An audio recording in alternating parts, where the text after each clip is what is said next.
Hi, Austin. This is Jessie. Again, thank you for being a sponsor for this semester. So I'll demonstrate real quick what we did. So let me show you our database first. Here. So this is our database. So we have four database table, and okay. So each database table has like sample data right now. So first, user, we have like 7 different user. So this is all information when they register in the application, it automatically is stored in this database. So right now we have, let me demonstrate with the cs246 user and Connor user, which is like different. So cs246 is actually admin, which is instructor, like Brother Phelan, who teaches the actual class, and the Connor user is gonna be a student who's like us, who take classes from BYUI. So and this course, this is registered by whoever whoever is admin, whoever teaches some courses.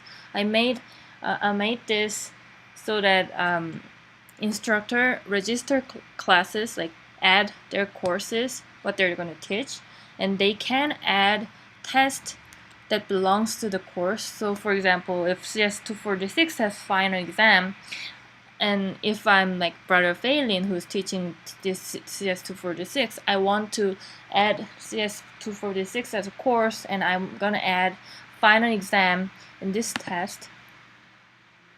So you see, I already added.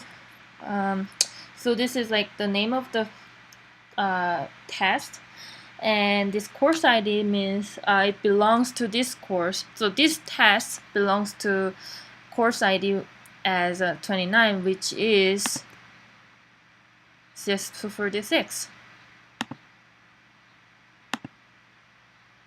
So this is all the information for each test.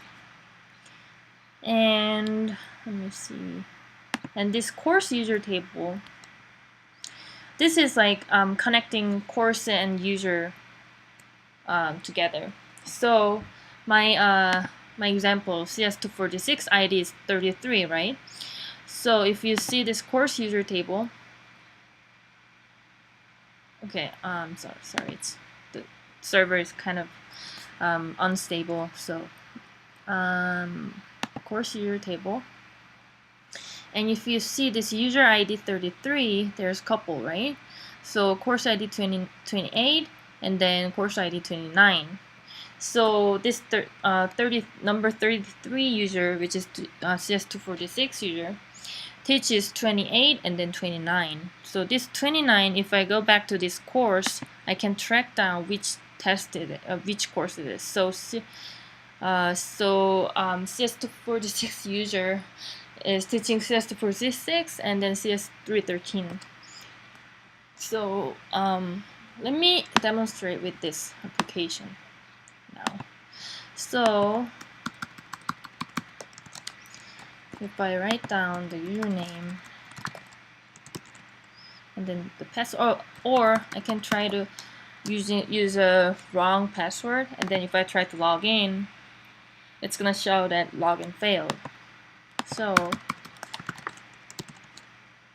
if I try it with correct password, it's gonna letting me in.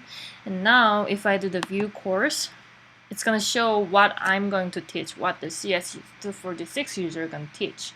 So if I click this, I can see what CS246 has as a test. And if I click this again, I can see all this information for this final exam. So this is open date, close date, and if it's pencil or computer. Okay, if we go back, and if I want to add course, because I'm admin, if I try to do test, I don't know if I already have it, but okay.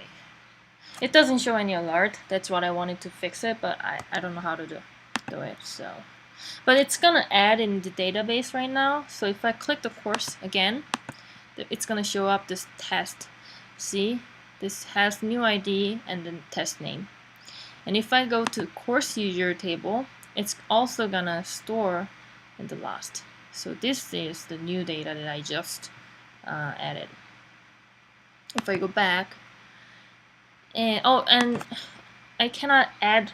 Oh wait, I cannot add. I made it so that I cannot add two how you say, same course. So if I try to do it, it doesn't show anything. But if I go back here, it's not gonna add any more tests here since it's already have it. Anyway, and then I can add test. So this course name, it would be better if I made it as a Dropbox or something, but it was really hard, so I just made it as like just the text view. But you need to match whatever the course name is. Like I cannot do like test with the bigger case. I can do like cs246, and if I try to add quiz 10 and set date today, you set it up to today's date automatically, and materials, I'll just do blah blah and enter. Okay, whatever. And if I click submit, it's gonna say successfully added to test. So let me look at the database right now. So it's in the test, right? So let me look at the test table and see, this is the whole new data that I just entered, and it just stored it automatically in the test table. Okay, so and you can't register a course because you're admin. And if I, okay, this is view line conditions. So since the security guys, they rejected like all this like because of security issue or something, so we made it so that we just link to the direct link. So I can just go to, so this is the exact same web page that you guys use. We just made it to link to this website. This other two is also same.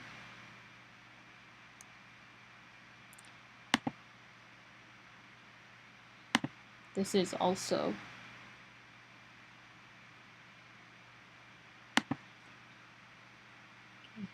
And let me do it with as a student. Okay, if I run it again,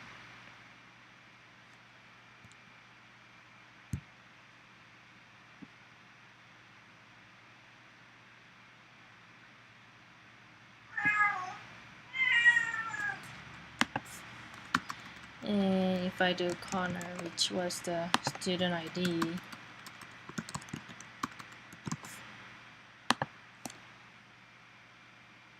and I cannot add course because I'm not admin. If I try to click button, it's gonna say you're not eligible to add course. Okay. Anyway, so if I try to view my course that I registered already, so I tried to test it so that it see if it works. So I already registered these two courses. So I'm taking these two classes and see if I can register more. So we have these 4 available. So I also made it so that I cannot register twice. Failed to register the course. You cannot register the course twice. So if I try to click test, it says successfully registered the course. So let me look at the database right now to see if it updated. So course user. So this Connor, his ID is 35, and you can see in the course table, oh no wait, since he's not a admin, I didn't add to the course table because it's for only for admin. So you can see this thing that connects the corner and this test course. Okay, so if I go back to view course and test, it works same as admin. So if I clicked it, there's no test available because I haven't added any test.